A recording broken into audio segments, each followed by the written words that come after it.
Oh, hey! Welcome to Chronicles of the Phoenix. I'm so excited for today.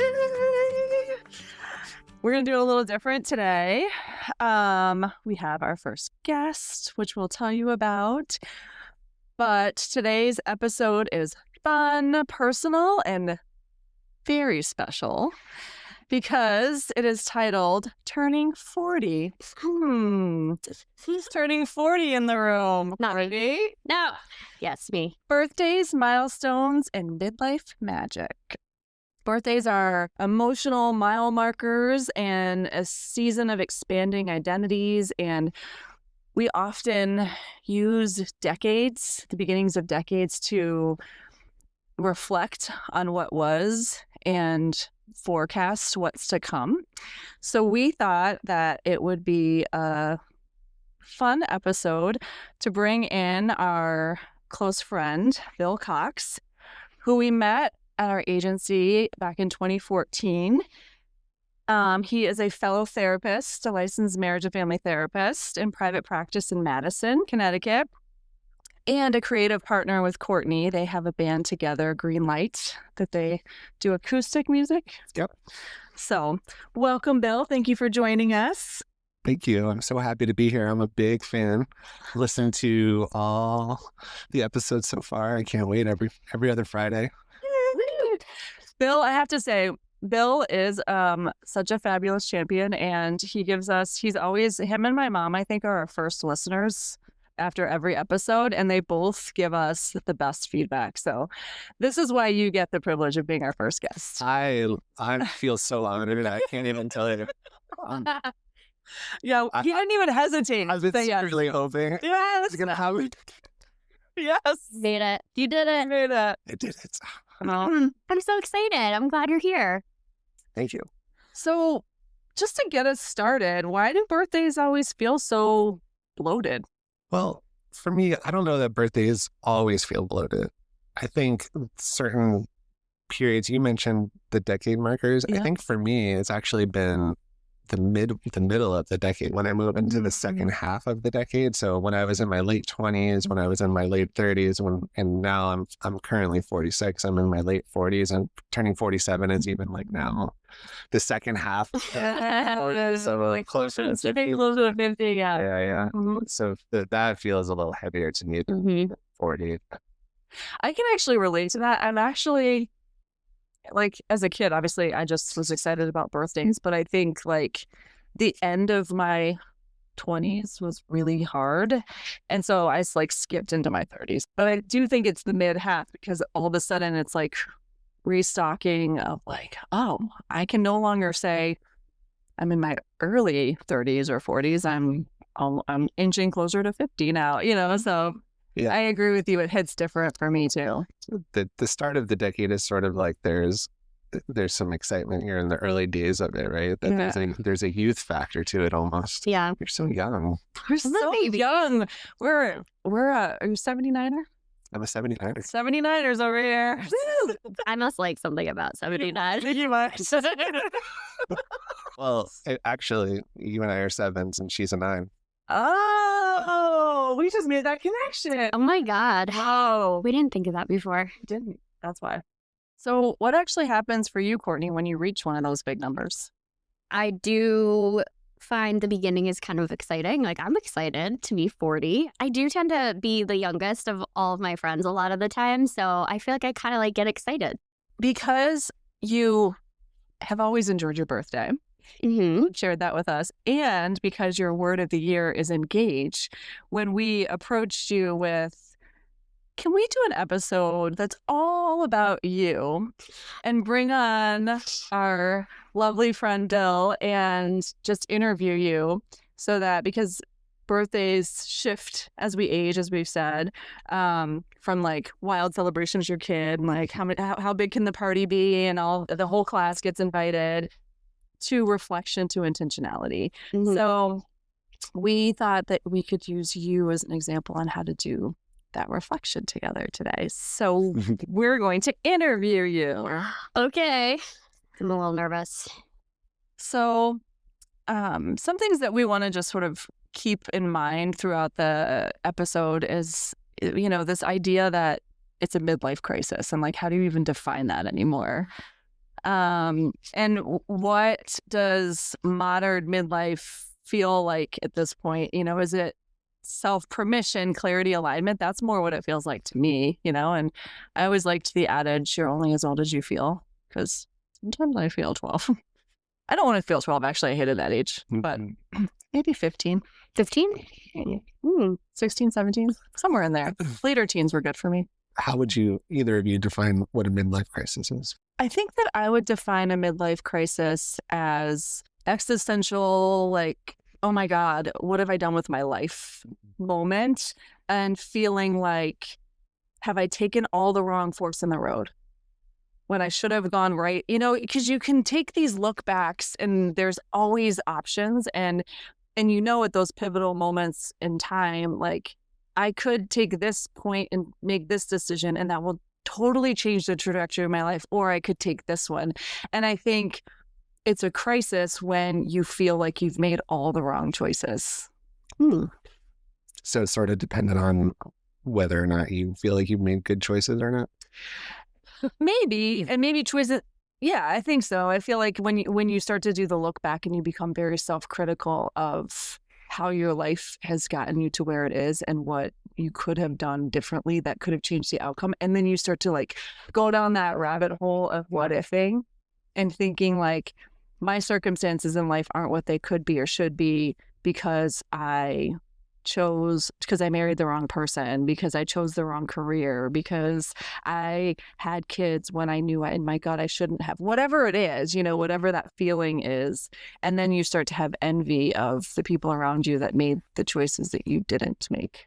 I think I would add that even if you are comfortable with the choices you've made, I think midlife is also the point where you stop and realize that, literally half of your life is over and that, you're kind of halfway there, and what are you going to do with the rest of it? So there's like a looking back piece of it, and then a looking forward and some anxiety around how am I going to make the best use of my time, because I'm either happy with the choices that I've made or I'm unhappy with them. And so what do I want to do moving forward? I think that's where the crisis, you sort of, and then it's taking stock of where you are currently. Yeah, I was thinking of it more that way too, but it was on my mind because I've been in this space of talking to a lot of people, like either in my practice or just people I know that are also like in this like early to mid 30s time frame. And what I'm noticing, and I don't know if this is just what happened. I mean, it certainly happened and we talk about this a lot, but for me, in terms of like career change and like reevaluating my life, but so many people kind of land in this position around then of like, why did I choose everything I already did? And maybe like everything I did. And the conversation I keep having is how we're so driven on this like set out path from school, college, career. You have to figure it out. And I think there's been a shift, obviously, from like our parents' generation and between like all the way to us, where I feel like that path has shifted, but people kind of don't know what to do with it because it's not defined. Whereas I think historically it's been very defined, and that's sort of just like you stay on that trajectory until you retire and you work as hard as you can and then like enjoy your life after, but not along the way also. And so I'm curious how that affects like the midlife piece, because I feel like that is a little bit of a change, like that people are really evaluating that around the 30s. I'm getting some young people who are like, wow, I did all this, I studied all this, and I'm kind of like, what am I doing? What does this all mean to me? So I guess I think about that and what that plays out like down the line. Like, do people roll into 40? Because I feel good about rolling into this. Like, I don't feel super strongly at this moment in time that I'm going to continue down in this decade, like, what am I doing? Like I feel like I started to make some of those changes now or in the last maybe couple of years. So, I mean, I don't feel like midlife crisis is inevitable, right? But I also, what resonated too with what you said, Bill, for me, evolving my answer was to your point, like sometimes you can feel like you made all the right choices, but when you're forecasting ahead and you're maybe seeing loved ones that you've had, struggle and fear of retirement and having enough resources to survive and your own mortality starts coming into play. I feel like that can also play out, even if you've been completely satisfied with your life up to that point. Yeah. I was thinking about what both of you said too. And I think that, to your point, Courtney, that you are sort of set on this trajectory, at least until most modern people, into early 20s, right? And so you sort of get slingshotted out into, maybe the next 10, 15 years. And so you spend all of this time sort of building the container of what your life is, right? And you don't really have a lot of opportunity to really think about how you want to fill that container. And so you get to this point and now you have this container and it's like, well, is this the container that I want? Is this what I want to put inside of it? And I think that when you get to this place, you're able to slow down hopefully enough to think about how you want to fill that and how you want to spend the rest of your life kind of filling that space, or even maybe creating a new container. I don't know. I like that. Yeah, I think that is a lot of what people are trying to figure out at that stage. And so when you're questioning it, and people struggle with the abstract nature of that, I think a lot of the time, and myself included, like understanding what does that mean? How do I know? Maybe I know what I don't want, but I don't know what I want. And that's something that I'm having a lot of conversations with people about. And I think it's so less defined, and there's such discomfort sometimes with not having like the next steps laid out and having to create that for yourself, kind of sometimes for the first time in your whole life, that you're really going, oh, I get to choose this. Like I have to figure out what I like, what I want. And that's definitely something I struggled with, because it doesn't come quickly to me to know. Like I am way more of a like, I know what I don't like person. And that's harder than to figure out what I want sometimes. Well, I mean, I think if anyone's listened to this podcast, I mean, they've heard that the two of you have been actively in that process for the last couple of years. And, for those of you who are listening, I'm sitting in their office and it's beautiful. And there's all this amazing Phoenix Rise logo and gear. I mean, and it's so cool to see how the two of you have started to fill your containers in the way that you want to. I mean, it's really inspiring. Thank you. Thanks. Yeah. I always need a buddy. It is nice to have the security blanket, as we've referenced in the past. The other thing that, going off script a little bit, that I think about, and I was talking to my daughter yesterday about, like, sort of in the spirit of this, like when you are evaluating and trying to find your truth and really accessing what makes me happy and what's bringing me contentment in my life and what isn't serving me any longer, and making hard decisions to change that course, even if it's scary, even if it's hard, even when you're also leaving something behind, and you have to grieve that loss. And we were talking about that, and hoping that Courtney and I have both talked about how we hope our journey has inspired our kids to feel courageous to make those decisions sooner than we did. And I am seeing it in action in my family. It's been inspiring to me. Thank you. Yeah.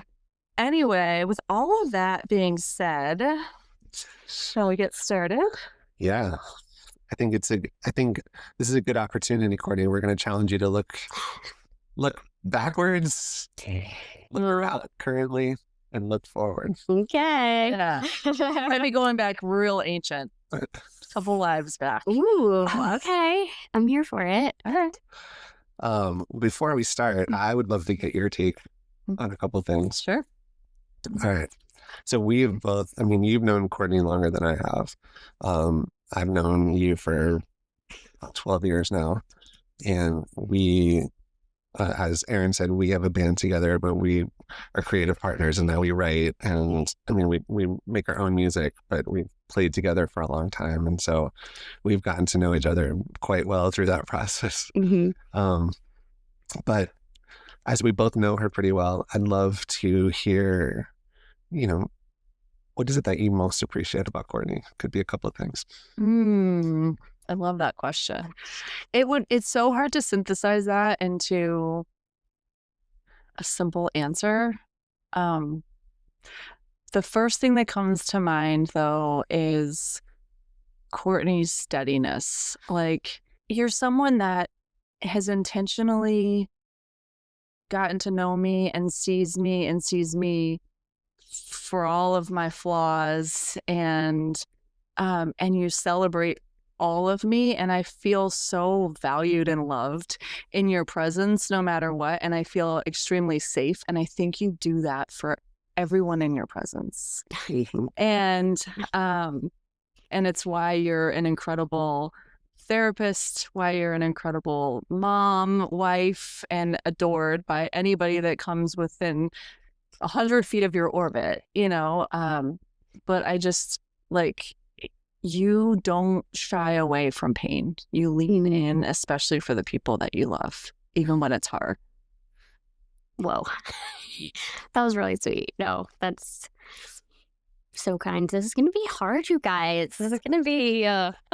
And beyond that, you're really smart and you're super funny, and I love being around entertaining people that also engage my brain. That's awesome. I appreciate that. Absolutely. I mean, I could not have said that any better. I mean, I feel that through and through.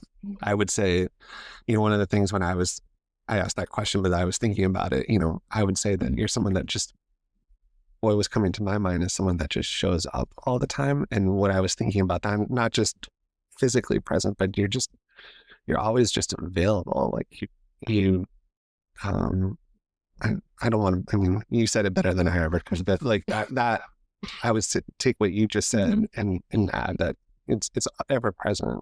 You are smart, you are funny, you're extremely talented. You're one of the most talented people I've ever met. Yeah. And from a musical perspective, I was just saying this to her the other day that, one of the things I appreciate most is that I have a lot of like pretty wild ideas. Yeah. And anytime I throw something out there, it's always, let's do it. It's never a hesitation. I mean, and I know sometimes it makes her wildly uncomfortable. That it wouldn't be her first impulse to do it, but she never shies away from it. And it ends up always sort of being me that dials it back at the end. But she's always like, no, that was cool. Let's do that. And then I really so appreciate that. I mean, it's like, it just, there's a limitless creation possible because of that. Yeah. And I think that that's why us sevens gravitate so much to her, because you light us up. Well, and likewise, because I think that is a piece of it. Like what both of you are talking about is I am somebody who I love to have people around me who help draw out these parts of me, because I think on my own or with people who operate, other nines kind of a thing, so to speak, like people who might operate more like how I operate, I can like dip. I have this tendency to want to like dip out or be more like less engaged, like I said, for my word of the year, like less risky. And I know it pays off and I cognitively get that, but I think what each of you brings in your own ways to both the business, our creative work, our music is like the ideas, the will, and I fully trust that. The reason I can lean in is I just fully trust it 125 million%. Like I don't ever worry that, if I did, about how it's going to be or what comes out. I get to just be my authentic self, which is rare because I don't feel like that's possible with a lot of people.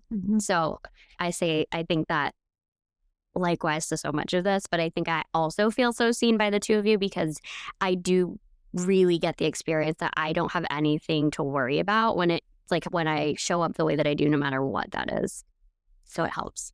The other thing that I think, just to add, that I think is super cool about you is that, because I've had the privilege of working with you in a lot of different capacities, and had the opportunity to support you as a supervisor in the past, and you're really open and receptive to feedback, and like even sometimes hard feedback, and like you're willing to sort of reflect and be challenged and challenge me back, which is why I feel like we've been able to like run this business together, because we have been able to develop such a mutual trust as for this. Also that being able to know, like, I know some people think that we only just throw rainbows and kisses at each other, but sometimes we do get on. I mean, we don't really fight, but like sometimes we are not on the same page, but we we work through it. But Yeah. I feel like are always like it's rare, but you do lean in and you're willing to be reflective and course correct if you have to. Yeah. Do you have any questions of us or any rules that you want to put into place, boundaries before we start firing questions at you? Let's just do it. I trust you guys, like I said. And Okay. if I do a bad job, Don't put her in a position where she has to say no after we said it. I know. No. Okay. Yeah, that was mean. All right, Bill, as our guest, you get to go first. All right. First question is, what are you leaving behind in your 30s? Ooh. I'm leaving behind as much self-doubt as possible. That's what I'm doing. I feel like I've worked really hard to move away from like a more self-critical space. And I think I did spend a lot of time in my 30s like not being sure of a lot of things and just sort of like, kind of like we said earlier, like staying on this like defined path for a while until like maybe the last little bit of time. And I think it was like an evolution over this decade, but I would like to leave that behind. I'm gonna not question myself so much and just go with the thing that feels right. Okay. Well, maybe that's a good lead into the next question is, what are you stepping into? Stepping into confidence. And I know I just said this to the two of you about like my own authentic space, but I still struggle to feel like I have the capacity to show up authentically like as much as possible or in every space. I feel a lot more comfortable with that now, but I think I would like to step into that being like a real driver for me to just be grounded and anchored to myself and what I believe and how I want to be showing up, because I can easily kind of transform that for people sometimes. So I'd like to stand in it. Okay. Following up on that, as that authentic self in every room, what are you most looking forward to over the next decade? This is a good one. I'm so past oriented. The future stuff is always tricky for me. I look forward, honestly, to like living into these things. I feel like we've planted a ton of seeds, and I say we because I feel like the three of us have done this in a lot of different ways together, but we've been like growing so many things to get here right now. And I think I'm just excited to see where like this business goes, like what we keep doing with our creative work together too, which is taking kind of a new journey right now. So that is, I think we've moved along with some of the same stuff for a while, and now it's like taking a twist, which is cool. So I feel very excited for that. So just leaning into the things that I feel like I've sort of established so far, and anything new that comes my way, like I want to be open to that. And sometimes that's not easy, but I'm trying to remain focused on that. Cool. What fear of yours has gotten smaller? Good one. I would say, honestly, I've been thinking a lot about this with this podcast, with music, with the networking events we've been doing. I definitely feel like the fear I've had of how I show up, like overthinking how I'm showing up, has gotten smaller. I think it does have the effect of then allowing me to feel more confident and comfortable in like public settings, and music helps with that a lot, just performing over time. But I feel like I used to really overthink a lot of that and over worry about how I would show up, what I would say, what people would think. And I've been able to move away from that and just sort of let go of that. Like, kind of like, who cares what's going to happen? Like what's at risk for me? What really is the risk of me if I say something that doesn't sound good, or people think I'm, not articulate enough or something like that. So I've tried to move away from that. Well, your grandmother does want you to speak. She does. She does. My grandma thinks I'm so unclear with my way of speaking into the microphone. So Your performance banter. my performance banter can be quiet sometimes from her sake. But to be fair, I don't think she could hear. She is 95 years old. That is fair. Sometimes I think as we're doing this more, I think we're getting better over time, but even still, like, maybe they need voice. Well, I need voice lessons. I should speak for myself. You are better at it because you're a musician and you do this all the time. But I'm like, I should get someone to be a voice coach for me. Like a singing coach? Not singing. Speaking? Speaking. I don't think you need a speaking coach. I mean, I love how you speak. I want you to start thinking about how you're speaking. I don't think that's going to help. don't think about it. That's true. I am Go for it. way better when I'm riffing. Okay. I love it. So, piggybacking on that, what's the best and worst advice you've ever received? Ooh, oh my gosh. Best and worst. You know how I like 2-part questions. I do. I know. In my true 9 nature, I think it's going to be really hard to think of the worst advice. I feel like if I received bad advice, it went right by me and I just didn't take it. I don't know if I can think of something specific where someone told me something. I mean, I probably could. But... that you've held on to some bad advice. Yeah, I think I just let it go by. But I think some of the best advice is on theme for what we're talking about, which I think is a piece of what the two of you have also taught me, is that I don't know if it was specific advice, but I have moments that I can think of where my own self-confidence was always getting in the way of like me taking a step in a certain direction. And then I felt like the advice in some way, or what I was told, or what I was given to me as a gift in those moments, has been like to bet on yourself. Like people, I guess I've had experiences where people will bet on me much before I do. Like I'm kind of just like, there's no way, and I think of that at like our old job. I think of that with the stuff we do creatively. Like I can just sit in that space of not thinking I would be good for this. I think of like a specific moment in time when I was applying for like a director position and I was just like totally imposter syndrome. There's no way that I would ever be considered for this or chosen. And you sat me down and were like, I really think you should try it. And I was like, really? Why? Like, it just, I couldn't see it. I remember that moment because I couldn't see it at all. Like, I literally thought, this is going to be a joke if I do this. Like, people will laugh at me. And I don't know why, but at that time, I just felt so... And I think it speaks a lot to, like, what we talked about with our ages, too. I think it's important. Like, because I tend to have friends who are older than I am and connect with people older than me, I tend to just continually see myself in the view of like, I'm the young little, like people don't take me seriously. And I don't feel that way now. But at the time, I would always feel like this is going to be like a silly thing. People are going to think this is silly. Sure. That I can even do this or lean into that. And I've had to learn a lot over the years that that's not how people see me, but I tended to view myself that way for so long as like the younger one. And we joked before we started recording that I often growing up was seen as a lot younger than I was because I just looked young and I was really short and little. Yeah. So that was internalized. Fair. Well, I've definitely, I think since I've known you, been all in, put all my chips. Right. I'm going to kind of mix this one up a little bit, actually. What's the best advice Courtney's ever given you? Oh, what is the best advice Courtney's ever given me?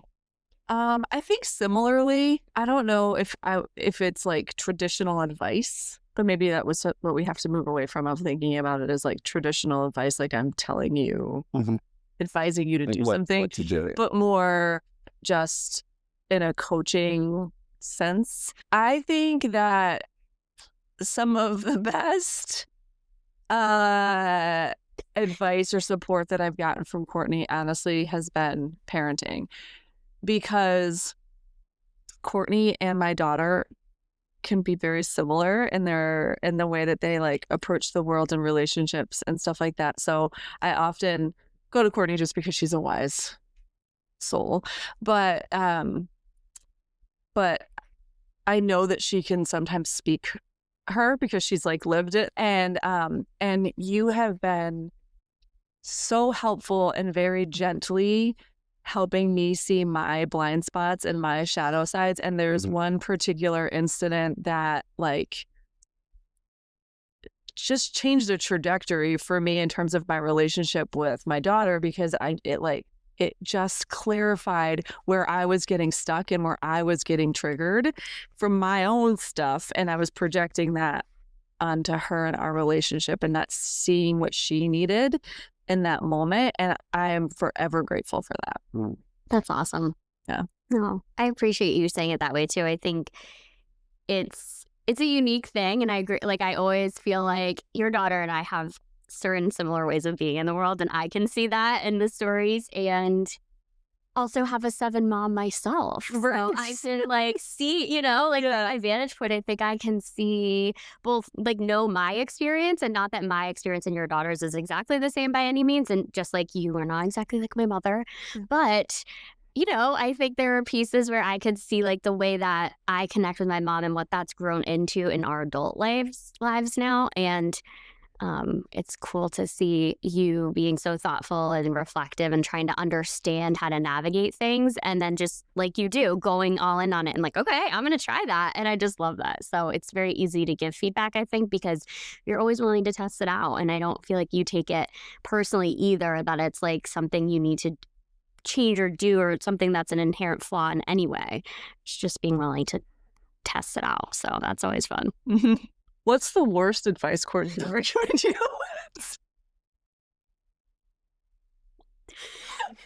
No.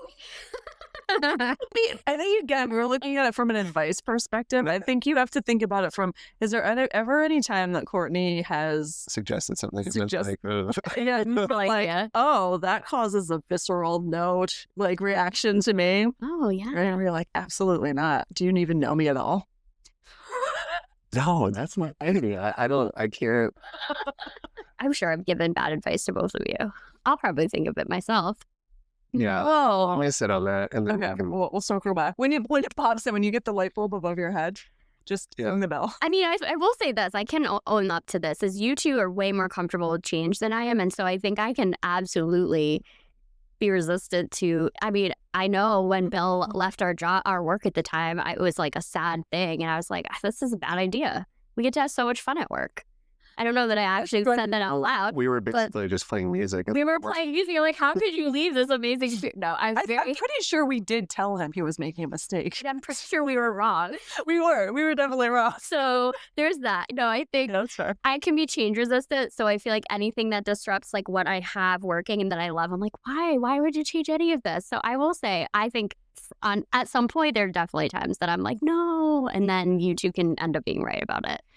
Yeah, I mean, let me say, I don't think that I've received any bad advice or had any visceral reactions to anything that you've said or told me to do. I think if I can change the question to like, what's something that I would change about our relationship, is that I do, like I said earlier, we've talked about this, as much as I love you saying, like, you'd be willing to jump into anything, I'd love for you to challenge it sometimes, because I know that you have thoughts and opinions and perspective on things, and sometimes I feel like my energy can consume, and that you're happy to go along with it. So I want you to engage in challenging, bringing your perspective, and maybe not even challenging, but just bringing more of your opinion into pieces.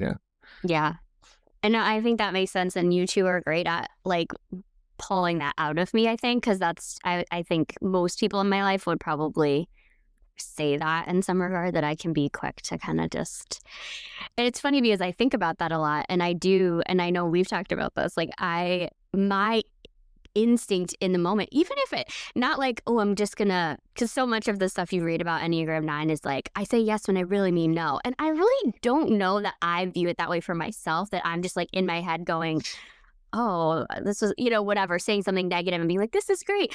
But my instinct initially is like, my lens is so like, what's working. And I love it. And this is great. Like I just like see all of the stuff that I love. And it's a lot harder for me to like then kind of rewind myself and think like, what could make this better? What could make this different? Like sometimes that thought of changing, and that's like a me thing, changing something or finding something that needs to be changed or fixed or could go differently, I have to like rewrite the narrative in my head that that's not a bad thing, that the change, that making something different, like working to kind of even improve something, like I have a really hard time with that. Like at my core, I try to stay very much in like, this is already so great, and so I struggle to see like what makes something better, or not seeing the effort to make something even better than it is as a bad thing to do in a way. Like sometimes I have that narrative. Well, I think for me, I know that sometimes I feel like I'm getting to an exhaustion point with my ideas, and I want your input so that recharges me and sends me in a different direction. And Yeah. Well, let's do some quick ones. Oh gosh, yeah. All right. Well, actually, this isn't a quick one. Maybe it isn't. But all right, be honest. Who's harder to co-regulate, me or Erin, and why? Oh my God. Yes. I'm excited for this answer. I was hoping we'd get to this question. Wow. If I'm being honest, I don't. Let's think. I'm gonna try my. Okay, yes, I have to. You have to pick a team. You just have to. Oh my God. No, you have to. I don't like picking team. I guess if you're harder to regulate, then she's on my team. Yeah. Okay. Yeah. Oh. Well, you know what I'm about to say. You know what I'm about to say. You're being diplomatic. I am. Diplomatic. It's so different, though, the two of you. You two. Put me under the bus, Court. I can take it. Oh God, you guys. You both need different types of regulation. I know this sounds like a non-P answer, but I think It was a non-P. that All right, so you don't have to pick a team. Just say, how do you regulate Bill versus me? let's just start there, and maybe I'll start to realize what feels better. Right. You know what she's trying to say? We're the perfect regulated humans that we know. That is it. Regulation. You don't ever need any regulation. You don't She need doesn't want to regulation. just regulate us right now. I don't. I'm like, keep it together, you guys. Don't go off the handle. I think the energy each of you has when you when we're in that zone is very different, I would say. Even though you have a lot of similarities as people, there's also a lot of differences. And I think that I will say, I think when I'm in the regulation space with Bill, I have to think harder than when I'm with you, Erin, in the sense that it's just the way that we communicate and how we talk to one another. I feel like we have a little bit of like a different shorthand and like kind of cutting through things, and then you're like, okay, we're there. Like it happens fast. And not that I can think of a concrete of like this takes longer, but I think our language and the way we speak and communicate is very fluid and different, and like fills the space differently. So it's a little less like of a straight line for me, if that makes any sense. And I don't know that one feels better or not, or hard. Like I don't take it to be like, oh, it's faster, so that means like I did it. It just feels like I use that differently. I get it. No, I didn't say that. This is why I have one child. I just want you to know. Whose team is he on? So you have to do two things now, because you referenced being P. So if you could define that, P. being P and not P, and in your own words, just what does it mean to be P and what is P? Because I pee a little bit more, that would be great. P, I will, just so people understand, P does not mean P-E-E, it's just P. The letter P. Letter P. Capital P. Obviously capital P. P is an amazing thing. Being P is the best you can be. Yeah. It is it's like top tier. We were reclaiming a derogatory word that people say that it's a 5-letter word that people use to call others like weak. Mm-hmm. And we're like, that particular part of the anatomy is far from weak. And it's amazing. And it's amazing. So we've reclaimed it and we say P and not P. Right. And so You can guess what that word is. So what does it mean to be P? being P is like confident and free to be yourself and like own it. No, I would totally agree with that. I think being P is being authentic, being passionate, and just like showing up and like being all in. Yeah. Is being P just a female thing? Absolutely. No. Are you kidding me? You've been like the president of the P party the P Club forever. Are you kidding me? Can we add that as This is to his this is bio? for the listeners. Oh, that's a good call. They don't know. Yeah, no. We're informing. I forget that sometimes. Yeah. That it's not. That is a problem that I have, is that sometimes I think that my brain is everybody else's brain, and my shorthand people understand, and then people are like, you didn't finish that sentence, and I was like, in my head I did though. Yeah. So What does it mean to be not P? I think it's being disrespectful, when you're lame, misogynistic, yes. Yeah, like you do not want to be Dismissive. Gaslighting. Yes. Yeah. Yes. Yes. This is why you're the president. All right. A couple of quick ones here. Bucket list concerts to see. Oh gosh. Oh my gosh. Bucket list concerts. Okay. Foo Fighters.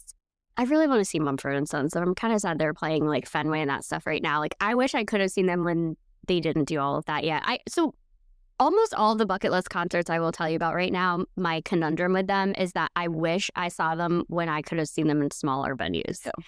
That's always my thing. And I resist seeing some bands at the level that they are, the bigness that they have, not because I don't think I would enjoy it. It's just like fundamental. It's way less fun for me.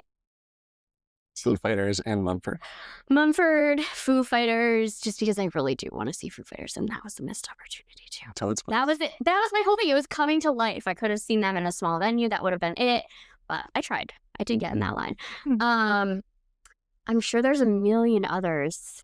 Those are the two that right now today are like in my brain that I wish. The next rapid fire top 3 icks.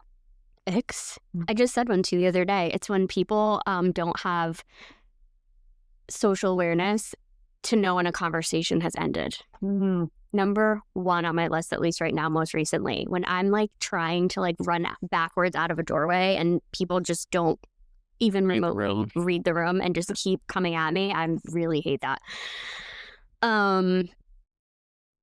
So that goes along with a lack of self-awareness. I think in general, people who don't like reflect on themselves a little bit and like see how they're showing up, that does bother me. Yep. And what's my next ick?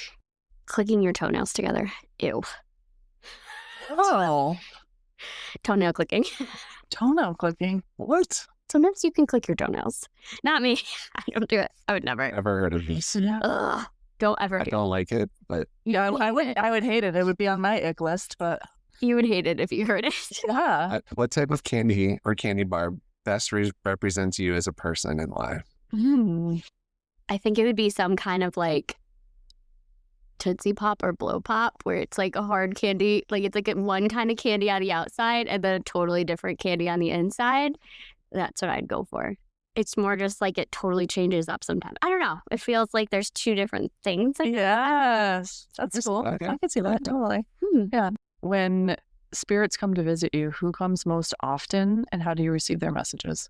Oh, my first spiritual visit was when I was 11 and my dog died. It was my dog. Oh, okay. I don't know that I've had other animal visits though since then. That was my first. And then I think since then, I think the most messages I got in my life are like from my mom's side of the family, like my mom's mom, my mom's grandmother. Those tend to be the 2 that I just feel like either, it's nothing like super explicit, but that I have either gotten messages from or been told are like showing up when we've been to our psychic and stuff. Yeah. So I'd say that. I love that we have a psychic. You do. Yeah, we do. I mean, we do, but it just makes me happy. Every time I say it out loud. Yeah. As a therapist entering your 40s, what diagnosis would you give your 25-year-old self? Woo! 25. I mean, it's got to be in the anxiety world. I'm always forever going to land in that space, I think, in terms of my diagnoses, and probably still do. I was like, the path we talked about, like I was hardcore on the path. I was like, getting married, we're buying our house. Like I did all of that at 25. I was like 26 when we bought our house. But that whole year was just like, I think I had a lot of masked anxiety. And that's when I also like found out I had a thyroid condition and like had other things that were popping up that I was like, what is this? And why is this happening to me? So that's what I would say.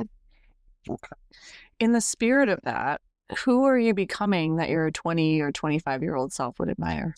I think even though I'm still an anxious person, I can see the connections better. Like I think at that age, I was really disconnected from like understanding myself and like what was happening, you know, in terms of like seeing the things in my life that were stressors or taking on so much or feeling the pressure to do that because it was sort of like the next thing, you know, like, and not necessarily, and I don't regret that stuff. I don't feel like I look back and say like, oh, I should, you know, if I did it this way, it would be different. It's more that I would not recognize the signs that things were overwhelming me or, you know, I wanted, like, if I needed help or whatever, I felt very much like I should just continue to show up like everything is fine or like I can manage it and not allow it to come to the surface. And I think now I have way more comfort and also ability to just check in and know like when I have to change something or when something around me has to change. So I think that would be a nice gift to myself now.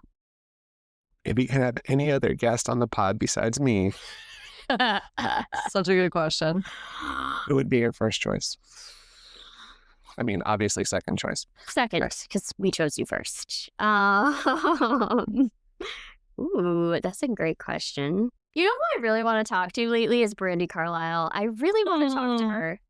I mean, I have for a long time, but I feel a move to just pick her right now. I want somebody who she crosses like a lot of the things in my life. She kind of keeps coming back around in like important ways and not just like music background, but just way of being in the world. She does some awesome stuff and she just like does it in this way that I just kind of want to like talk to her about how she, like what her brain does and how it works. That's what I want to do.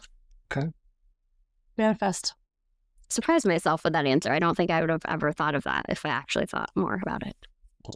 I did. We'll tag her in this. Tiger, Brady, come on, Brady. What's something that your clients have taught you that you could have never learned in grad school? I have learned so much from my clients, and I think it's all kind of based around the like human connection part of work.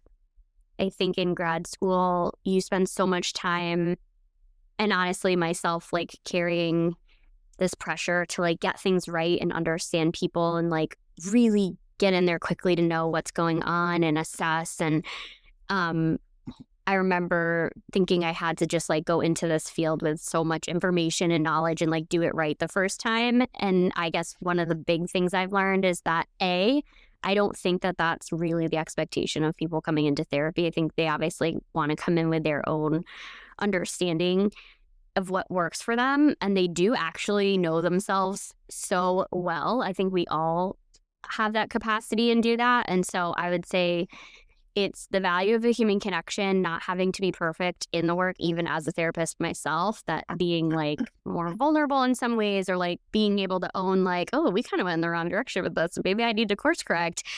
And that feels like it was never anything that we really, I think it's not presented that way in grad school at all. Yeah. I agree with that. Yeah. It's kind of a cool process. It's a really cool process for sure. Just being more real. Yeah. Okay. What are you officially too old to pretend you like anymore? I'm too old to pretend I like small talk with other parents sometimes. I feel like I hate that. I have my small group of people I connect with, but my least favorite activity, I think, is like engaging in stranger conversation and small talk with people that are not my friends. And I don't like it, and I don't want to have to like it anymore forever or do it ever again. Me too. I'm with you 1,000%. Yep. That's what it is. I'm going to give that up. What belief about healing have you changed your mind about?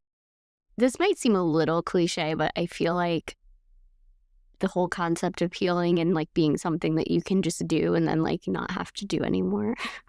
I know that seems like kind of obvious when you think about it, but I definitely have like tried to live in spaces where I feel like, oh, you just are over that now and it's gone and you don't have, like I feel like there's just like the acceptance of the ongoing journey and that's okay. I think maybe that's more of what it is. It's like being okay with knowing that isn't like a place, like you don't achieve that. It's just like forever. Yes.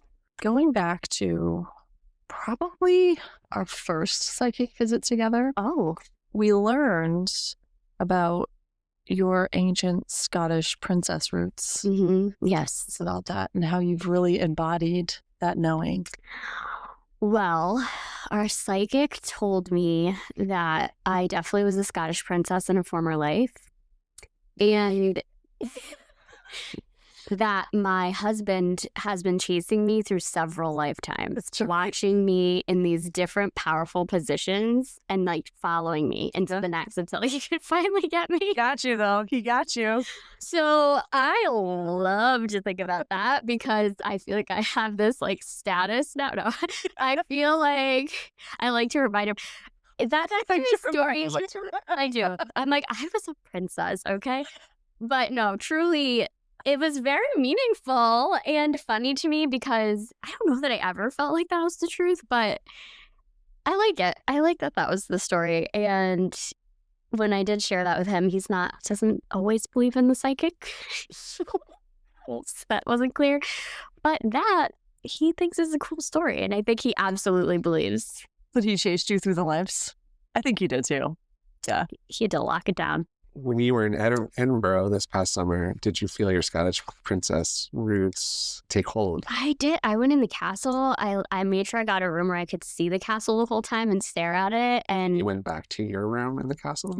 Yes. Went back to my own room. I don't know. I just saw, I went in it. I was in it. I don't know which room was mine. I couldn't tell. One thing I will tell you, though, I did try to really think about that. And I feel like Edinburgh was really, it did feel very, like, different than other places I had been. And I feel like home. Pretty much like my home. Like I had been, like, all these other places are so new to me. And then that was like, oh, I belong here. Edinburgh has one of the shadiest histories. Like, when you read about it, it is creepy. So I kind of was a little like, is this where I really want to be from?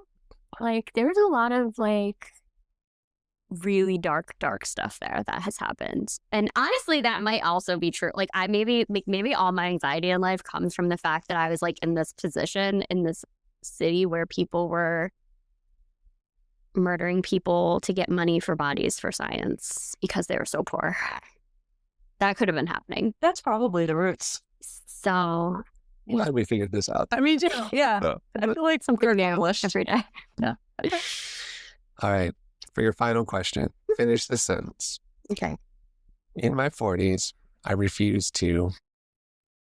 In my 40s, I refuse to abandon things that are important to me to please other people.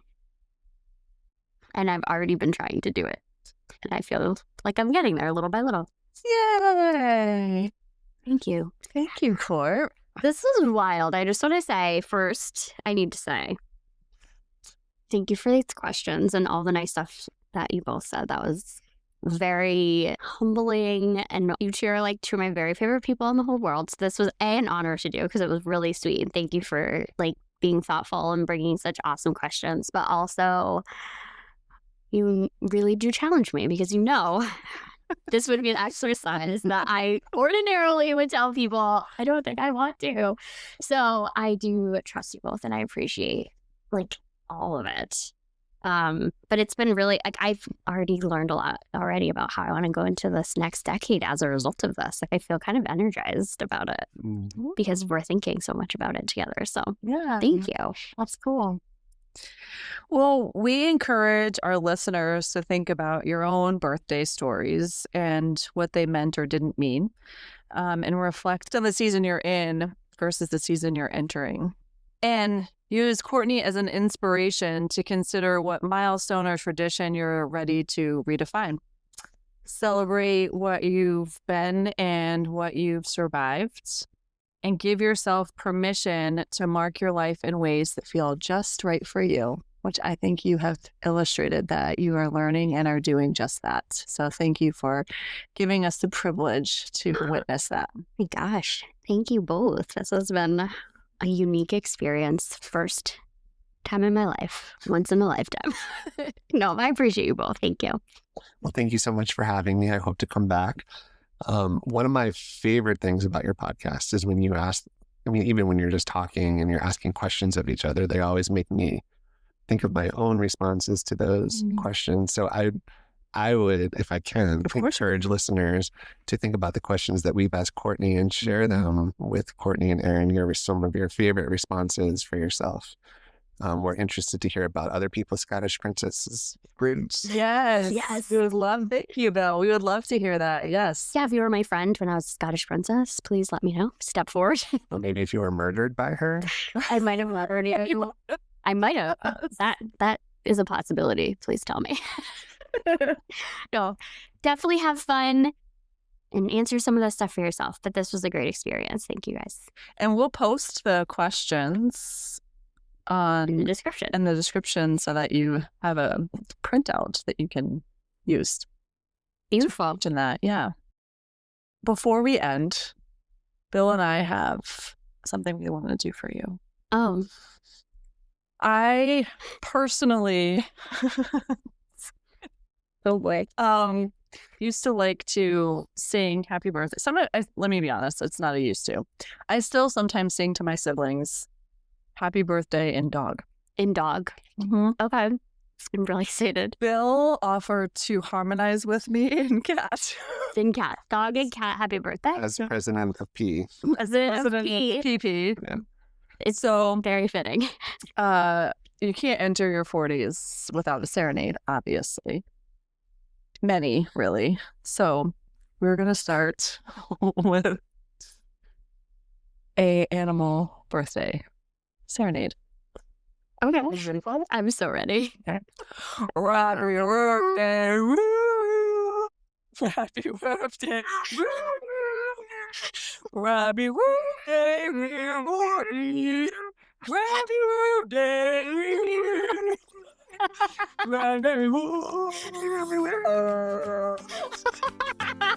woo!